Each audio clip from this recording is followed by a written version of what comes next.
तो कहानी के पिछले हिस्से में हमने अर्जुन और रिया को मंदिर से किसी तरह बच निकलते देखा था, लेकिन असली खतरा तो असल में अब शुरू हुआ है। इस कड़ी में हम देखेंगे कि कैसे अर्जुन का वो गुजरा हुआ सच उसकी आज पर एक काले साए की तरह वापस मंडरा रहा है। मंदिर में जो कुछ भी हुआ उस हंगामे के बाद अर्जुन और रिया इस शांत सुनसान सी गली में हैं। पर ये जो खामोशी है ना, ये सिर्फ बाहर की नहीं है, ये उस तूफान का संकेत है जो अर्जुन के अंदर चल रहा है, जहाँ उसकी भूली बिसरी यादें अब दरवाजे पर दस्तक दे रही हैं। रिया की आवाज़ में जो चिंता है वो बिल्कुल साफ है, और हो भी क्यों ना, लेकिन अर्जुन का ध्यान कहीं और ही है।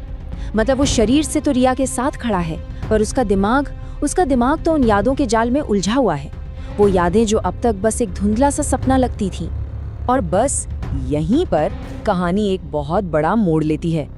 पहली बार अर्जुन ये मानता है कि वो जो कुछ भी देख रहा है वो कोई सपना या वहम नहीं, बल्कि हकीकत है।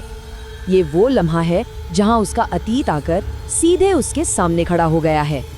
तो सवाल अब ये उठता है कि आखिर उसे याद क्या आया है? ऐसा क्या है जो कालापुर के श्राप को सीधा अर्जुन के अतीत से जोड़ता है? चलिए इस पहेली को सुलझाना शुरू करते हैं। अर्जुन की यादों के जो टुकड़े बिखरे हुए थे वो अब धीरे धीरे जुड़ने लगे हैं। वो बताता है कि कैसे बचपन में उसके डरे हुए माँ बाप उसे इसी गांव में एक पुजारी के पास लेकर आए थे, और उस पुजारी ने एक भविष्यवाणी की थी, एक ऐसी अनोखी शक्ति के बारे में जो अर्जुन के अंदर है। एक शक्ति जो या तो सब कुछ बचा सकती है या फिर सब कुछ तबाह कर सकती है। और शायद इसी भविष्यवाणी में इस श्राप की जड़ें छिपी हैं। पुजारी की वो बात अब अर्जुन के दिमाग में एक भयानक शक बनकर घूम रही है। वो सोचने लगता है कि अगर उसके अंदर बचाने की शक्ति थी तो फिर ये जो सारी तबाही हुई है, क्या वो उसकी नाकामी का नतीजा है? ये जो एहसास है ना, ये जो गिल्ट है, ये उसे अंदर ही अंदर खोखला करने लगता है। और जैसे ही अर्जुन ये बात कहता है, मानो पूरी कायनात ने उसकी बात सुन ली हो। अचानक सब कुछ थम सा जाता है, हवा रुक जाती है। ये जो खामोशी है, ये किसी अलौकिक शक्ति के आने का संकेत है। एक ऐसी शक्ति जो अर्जुन के सच को महसूस कर चुकी है। और फिर उस खामोशी को एक बर्फीली गूंजती हुई आवाज़ तोड़ती है। ये आवाज़ किसी और की नहीं बल्कि काले साए की है। और इससे एक बात तो साफ हो जाती है कि वो सिर्फ देख नहीं रहा था, वो हमेशा से सुन रहा था, बस अपने सही मौके का इंतज़ार कर रहा था। एक बात यहाँ पर समझना बहुत ज़रूरी है कि ये अब कोई मामूली परछाई नहीं रही। जैसे जैसे अर्जुन को सच याद आ रहा है ना, वैसे वैसे ये साया भी और ज़्यादा मजबूत और ज़्यादा ताकतवर होता जा रहा है। और उसकी वो दहकती हुई लाल आंखें वो सीधे अर्जुन के दिल में बैठे डर को घूर रही हैं। काला साया जो अगली बात कहता है वो इस कहानी की पूरी दिशा ही बदल देती है। वो अर्जुन को याद दिलाता है कि ये जो कुछ भी हो रहा है ये नया नहीं है, उनकी दुश्मनी पुरानी है। हो सकता है अर्जुन भूल गया हो, पर ये साया ये सालों से बस इसी पल का इंतजार कर रहा था।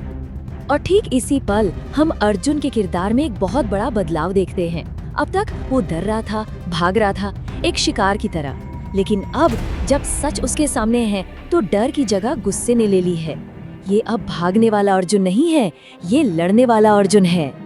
अर्जुन के इस नए रूप का जवाब काला साया शब्दों से नहीं देता, वो उसके दिमाग में एक और याद भेजता है। लेकिन इस बार ये कोई धुंधली तस्वीर या अधूरा सपना नहीं है। इस बार ये बिल्कुल साफ है, पूरी भयानक सच्चाई। ये काले साए का सबसे बड़ा दाव है अर्जुन को पूरी तरह से तोड़ने के लिए। और बस एक ही पल में, एक ही झटके में अर्जुन अपनी जिंदगी की सबसे दर्दनाक, सबसे भयानक रात को फिर से जीता है। वो अपने माँ बाप का खौफ, उस पुजारी की बेबसी और उस काले साए की फैलाई हुई तबाही सब कुछ अपनी आंखों से देखता है। सालों से जो सच उसके अंदर कहीं दबा हुआ था वो अब एक झटके में सामने आ गया है।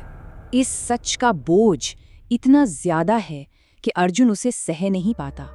उसकी ये जो चीख है ये सिर्फ दर्द की चीख नहीं है, ये उस हकीकत को देखने की चीख है जो उसकी भूली हुई यादों से भी कहीं ज्यादा खौफनाक निकली।